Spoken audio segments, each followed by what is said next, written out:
Life got a little bit busy, but I'm back and let's dive into some more Beauty and the Beast. I'm tempted to say here as our journey continues. However, it's the tale as old as time that continues in the French version, La Belle et la Bête. Instead of just diving straight into the fairy tale itself, I want to kind of focus on the two incredible French authors who established this fairy tale to be what we recognize today. The original fairy tale is a full-length novel written by Parisian author Madame Gabrielle Suzanne Barbeau de Villeneuve. The novel was published in 1740, intended for adults, with elaborate backstories, complex subplots, and extravagant use of fairies throughout the narrative. Not long after its publication, and not long after Madame de Villeneuve's passing, another French author picked it up and brought it to England in 1756. Author, governess, teacher, and friend of Voltaire, Jean-Marie Le Prince de Beaumont, adapted the novel into an educational and moral story on the subject of virtue. Perspective on fairy tales was that they were a conduit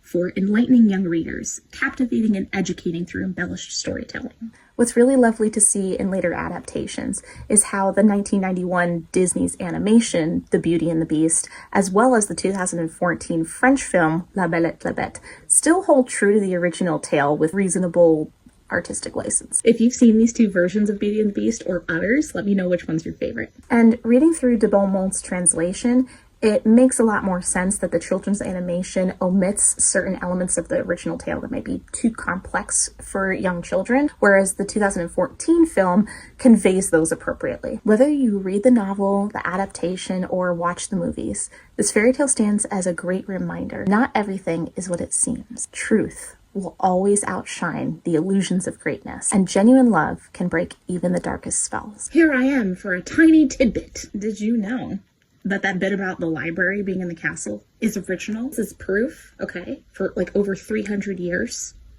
Women love libraries. We love libraries, okay? Libraries are fantastic places. Home libraries, public libraries, I mean, that depends, okay? Some libraries are better than others.